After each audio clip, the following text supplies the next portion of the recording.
Right, now we've got a couple of little holes here that we need to fill. So all we're going to do now is just get our little bit of filler on our knife, our filling knife, and just press it into the hole.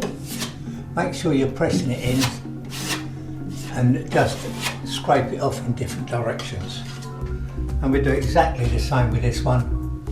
Press it into the hole, go to just do it in different directions, and you should find that you don't need to fill it anymore. Now, some people make the mistake of overfilling it, and then they go and rub it all down, and then half your filler's on the floor in dust. But you don't need to do that. If you just go over it a couple of times, different directions, you shouldn't need to do any more filling with it. When you've got a crack on the wall, we haven't got any cracks in this house, it's a fairly new house. When you've got any cracks in the wall, especially if it's a cement wall or a plaster wall, sometimes what you need to do is get your scraper. Don't use your filling knife. The filling knives should only be used for filling, so that you don't damage the nice sharp edge of it. Get your scraper, if you've got a crack, gouge it out so you've got a nice bit of nice groove to put your filler into. And then when you've done that, get your filler, go down like that, push it in, and then just scrape it off just like that, all the way down the crack, and then you shouldn't need to do any more to it. You can get filler that you mix up, something like polyfiller, Tetra, and anything like that, or you can get the ready mixed fillers. They tend to be a little bit more expensive, but they still do the same job. Okay, so that's your filling.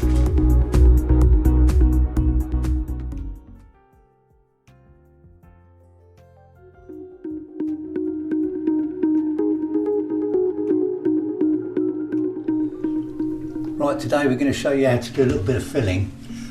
We've got a situation here where when we pulled the wallpaper off, a lot of the paint has come off. Now, we can't just leave that and paint over it. And if we were wallpapering the wall, we wouldn't just want to put wallpaper over that, because you would see all the little undulations on the wall. So we need to fill it.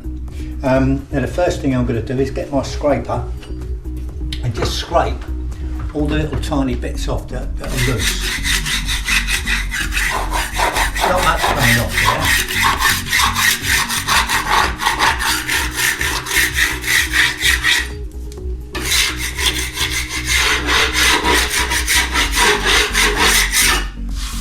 Just run your fingers over it to make sure there's no little bits there. Now, I've already mixed some filler up. We're just using a bit of polyfiller that you mix yourself. And to do a wide area like this, we're not going to use just a little filling knife. Use a little filling knife to do little holes and little cracks, etc. We're going to use what we call a caulker. Now this is a flexible filler, okay, and you can get these in different sizes. They go from 6 inches, 8 inches up to 12 inches. They've got a nice straight edge. You use one edge all the time, which will burr over slightly. And we're going to put some filler on it, and make sure that when you're doing it, you spread your fingers at the back of it so it doesn't go down too much. And then we're just going to go over it like that.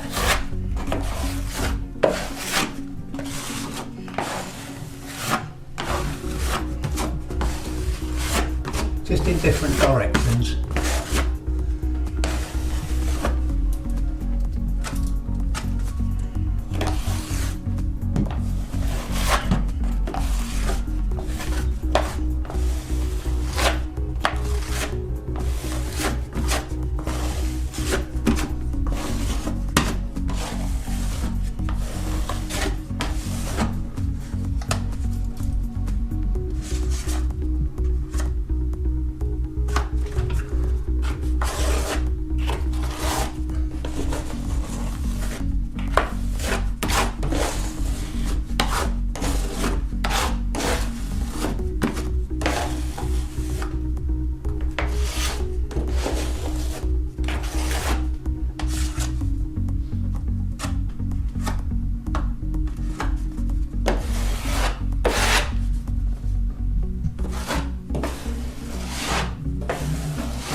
that's the way you're going to do that.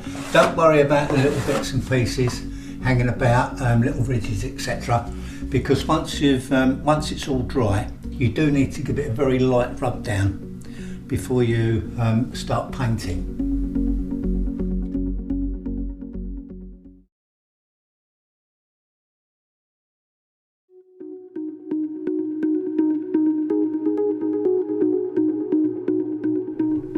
Right, we're now going to do this small feature hall in a hallway, feature wall in a hallway. We've got a window reveal. We're going to cut all around the edges. I'm going to do this bit first, the window reveal. Now you'll see that I've put some masking tape on the window ledge. Now it's very awkward to cut in down the bottom, so you might get little runs. So we just put a little bit of masking tape on there, and it makes it a little bit quicker to paint around that. And obviously when you pull the masking tape off, you're going to get a nice sharp edge. I've also put masking tape along the skirting board because we're not going to paint the skirting board. And if I put it along the skirting board, again, I don't want to get little runs going onto the skirting. And also when you use a roller, you're going to get a little bit of spatter.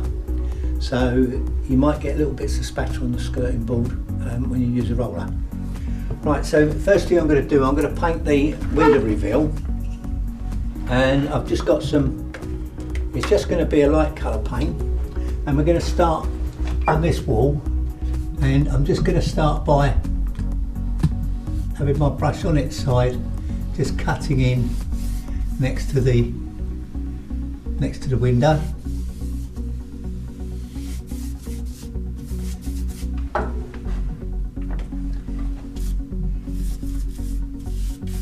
When you are painting, just go in all different directions, bending the bristles to spread the paint, and then finish off in one direction just with the very end of the bristles. It's just called feathering, and this will get rid of any brush marks. You get very few brush marks when you're painting. Again, when we're cutting in, we're just going to use the side of the brush just to cut in like that, and then just feather it down.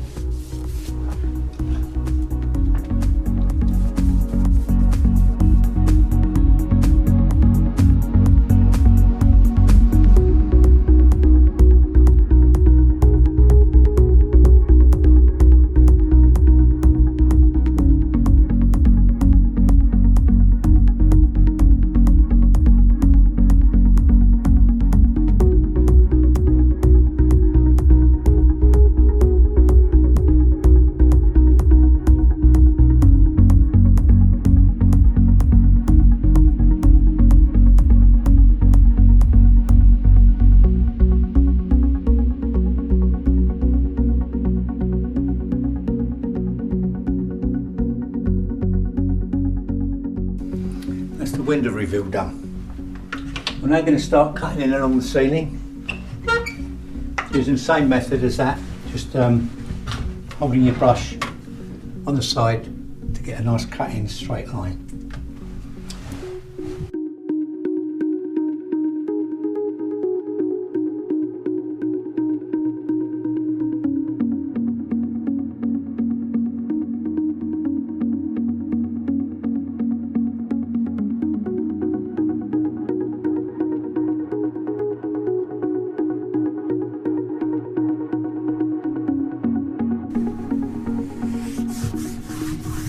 This is a ordinary vinyl matte emulsion paint, so it's emulsion paints are generally water based, and I'm using an acrylic brush, an acrylic bristle brush, not a pure bristle brush for this. Pure bristle brushes they can swell because they're natural hair, natural bristles. When you wet them, they can swell a bit. So these are good brushes. Get a good quality brush and you'll find that you can do a nice job with it.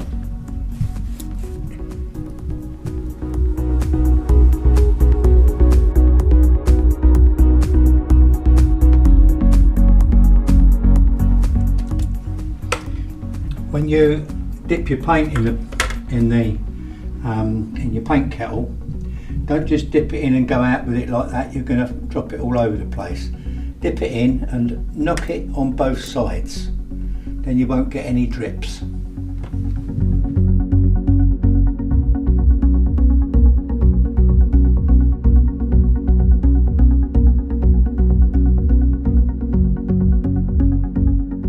If you don't feather your paint, and you just get it, you were to just go like that with your paint along the top or along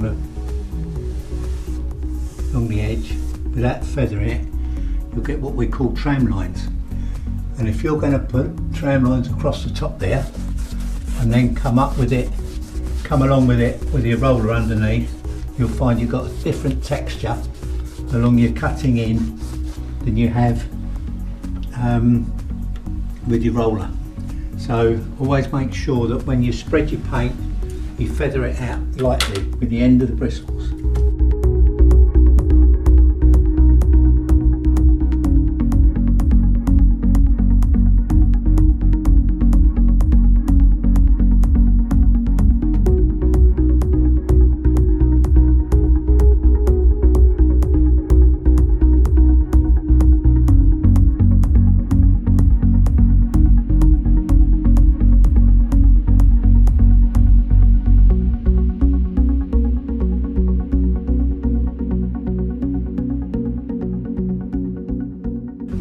That's all our cutting in done. That's one side now. Now we're going to start rollering it.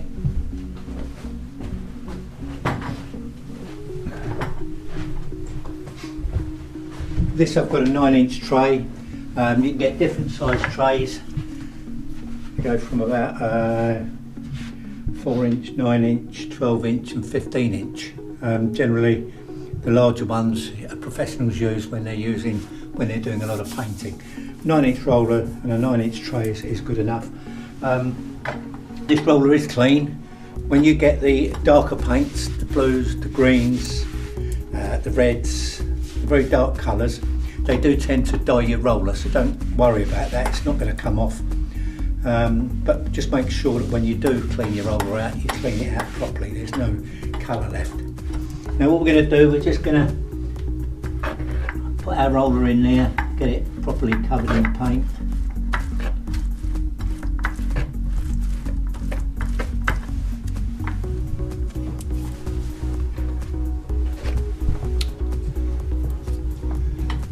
Then we're going to start rollering it. We'll come down here first, just do it in little different directions to start off with.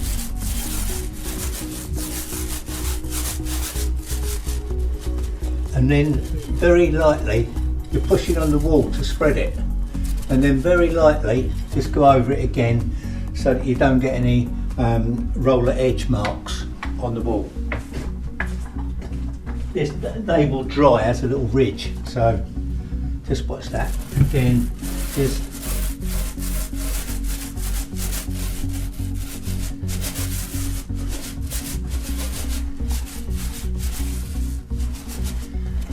just roller it very gently just to get rid of any ridges.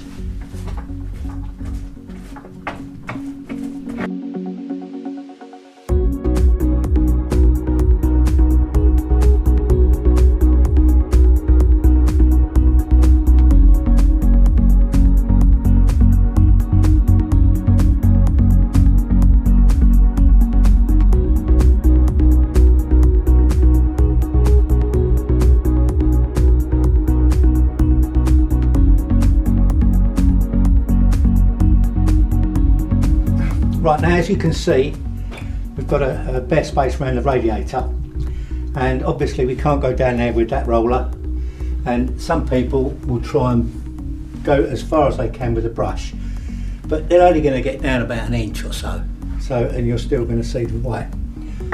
So we're going to use what we call a radiator roller, and this is a 4-inch roller on a long radiator frame, and we're just going to fill our roller the same as we did with the other one, with the paint. Right, now before we do that, I'm just going to put a little drop of tape across there so we don't get any paint on the up piece there. It's a good idea as well to put some up at the side.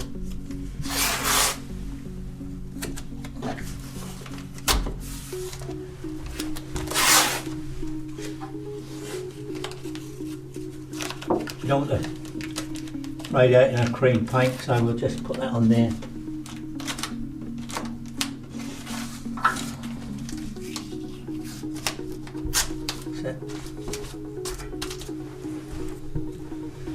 Now we get our roller filled with paint, and I'll turn to the side here, we'll just go down the side like that.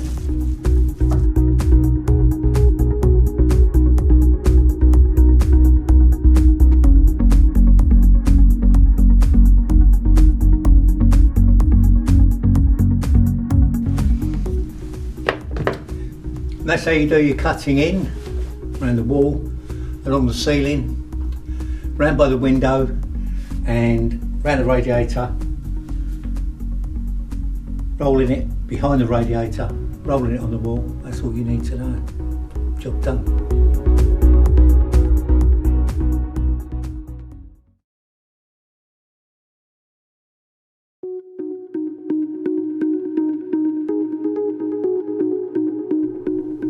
Well, okay, so now what we're going to do, we're going to try and strip this paper off the wall, and this is a porous paper, so it will let the water soak into it. I've already given it a couple of coats. What you need to do is give it enough coats to pull the paper off. In most modern houses now, all the walls are plasterboard, so you should never use a steam stripper on them, because what you're going to do is you're going to damage the paper that holds the plaster together, and all the joints where they've got fillers, you're going to damage those. So don't use a steam stripper, just use soap and water. And we're just going to coat the wall up.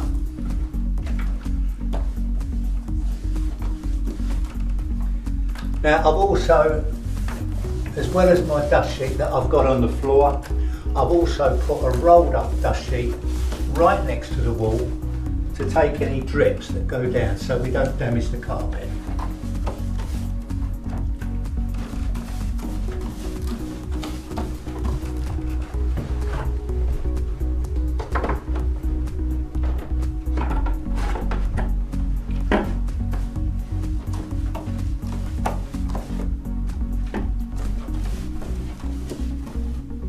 Put a decent amount of water on. Don't try and spread it too far. You need it on the wall, you need it to soak in.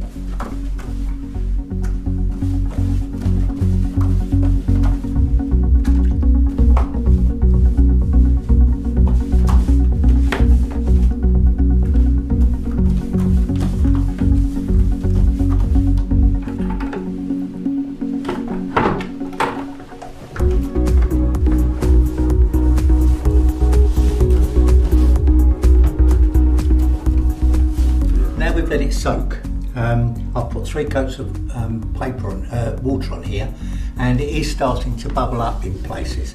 So we're just going to try a bit now to see how it's going to come off. We pull that little bit up. There you are. And as you can see, because we've let it soak enough, we're just pulling it off. It's not pulling any paint off. It is in little places. The reason for that is because this is a new build, and it's a very porous paint, so some of it's coming off.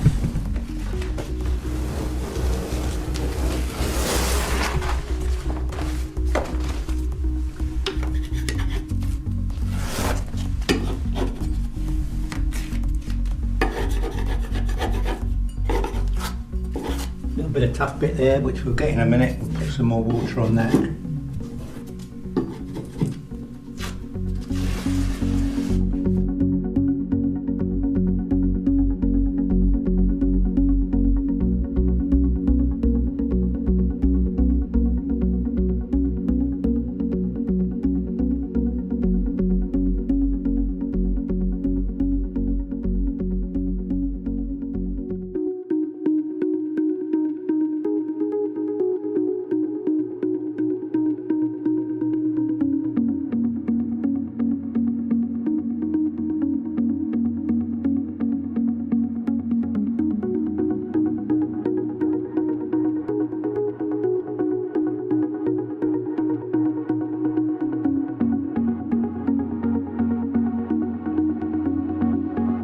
There you go, perfect.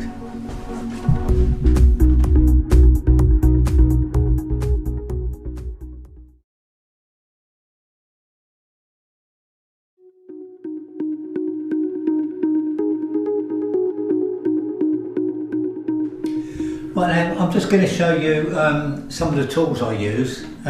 Most households probably don't, for doing their own domestic decorating, probably don't have this amount of tools. But I just want to show you what's available. So we'll start from this end, and obviously brushes. Now there's an array of brushes that you can get, and I use all types of different brushes. This is a 4-inch, what they call a wall brush. I use this sometimes for putting the paste on, sometimes for PVA-ing a wall when we've got a very porous wall that we're going to paper, not what we're going to paint. I sometimes need to put a bit of PVA on it to stop the paper shrinking. Okay, so that's just a wall brush. There's a lot of different size brushes. I've got a Purdy brush here. I generally use good brushes. These are acrylic brushes. They come in sizes from about 1/2 inch right up to 4-inch, probably 5. They used to do 6-inch brushes. I don't know whether they do them now. But brushes you can get decent brushes. You know, all the acrylic brushes are very good now for water-based paints and oil-based paints, and I use acrylic brushes a lot. Fitches, this is what we call fitches, you might call them artist brushes. I've normally got a few of these because sometimes when you've got little corners that you need to get in, you can't get in with an 1/2 inch brush or an inch brush. These are very handy for cutting in around perhaps a light switch that's near a wall or something. Now rollers, I've got 2 different rollers here. This one is an ordinary short pile roller or medium pile roller for doing your emulsion paints. Now that will cover most Artex ceilings if they're not too deep, or your flat walls, and that's the roller I use most of the time. Okay. There is another roller that you can use if you're going to use an oil-based paint on walls. Use that roller. That's what we call a glosser or a short pile roller. Now with these rollers, if I'm going to oil-base a wall, then I throw it away after, because it's a hell of a job to clean it out with white spirit, etc. So I'll get rid of it. We've also got, I mentioned before when we were doing the door, we've also got a short pile roller, a glosser, that you can do a door with, and as I said, layer it off with a brush after you do it. Now if you're going to do a couple of rooms and you're going to have to stop painting the ceilings until the next day, what I do is I put my roller into a plastic bag. Make sure when you put it in the bag, make sure that you wrap it up nice and tight so that the air doesn't get to it, because it's the air that dries the paint. So now I can take that out tomorrow and go straight on and use it as long as it's the same colour. Okay, so if I'm using the same colour day after day, I put it in a plastic bag and then carry on the next day. Now we've got our scrapers and our filling knives. Now I've got 2, you can see these are well used. We don't always clean them off every day. But these are 2 scrapers. You know they're scrapers. They're nice and solid, they're rigid. Okay? So you would only use a scraper for scraping anything. We scrape paper off, we scrape bits of debris off, little nipples. I keep that in my pocket all the time. That's a 3-inch one. You can get a 1-inch, 2-inch, 3-inch, 4-inch. I think that's about the highest you can get in scrapers. I've also got here what we call a blade scraper. Now, this is a sharp razor blade scraper. It's 4 inches wide, you can get them 6 inches wide. You'll notice it's got a long handle. Now I use this sometimes if I've got a very awkward paper on the wall that I can't get the surface off and it's a sealed surface so I can't wet it. Then sometimes I use this just to get under the surface of the paper, and then if it leaves a backing I just wet it and pull it off that way. It's very rare that I use it, but it's a very handy tool if you're stripping off, you're having a job stripping off. Very careful with it. Now we've got filling knives. Again, we've got an inch filling knife. You can get inch, 2 inch, 3 inch, 4 inch. And you'll see that these are very flexible. Okay, and they've got a nice flat end. Don't use these for anything else but filling. Don't try and go and scrape a wall with it, because they're very narrow at the end, you can damage them. And then that will make an awful job of your filling. Okay, so nice and flexible, and we only use those for filling. You saw me before using a corker to go over wide surfaces. If you've got a surface that's really damaged, sometimes you might have to go over it twice, but let it dry, see what it's like, go over it again with your filler so that you're going to get a nice smooth finish. When you're filling a wall, you need to do it properly so that when you paint it or you paper it, you can't see where you've been. Right? That's a professional job. Here we've got, I use this as a mixing board. Okay, if I'm mixing up filler, like polyfiller, something like that, put it onto a paint kettle and I'll mix it up on there and then do my filling.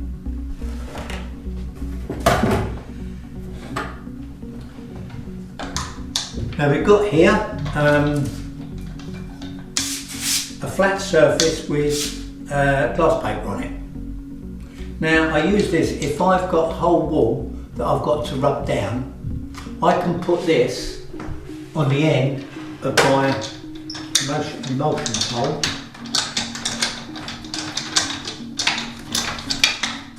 and I can go up and down on the wall.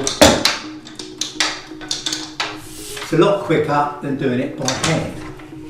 Now also this same pole we can fit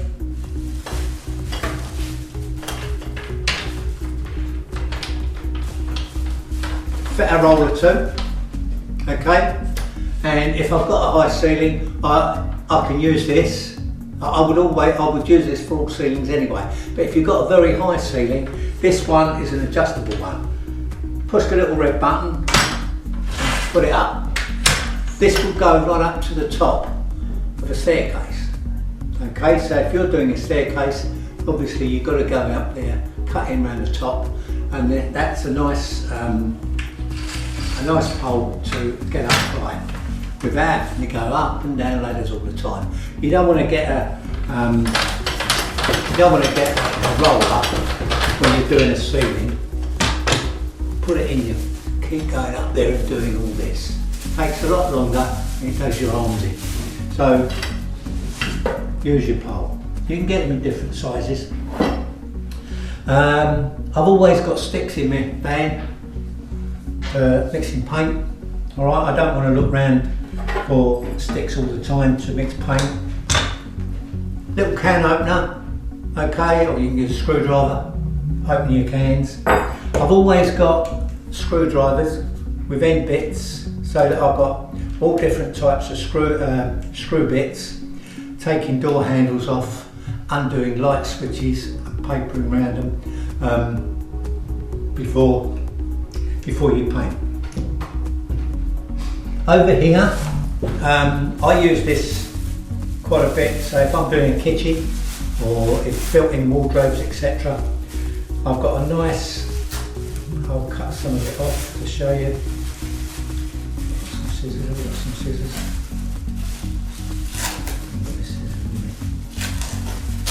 Undo that, put it round the top of the cupboard or the wardrobe, etc., that you're going to paint, and then just pull the bottom down, and that will cover it down so that you don't get any paint on the top of the cupboard.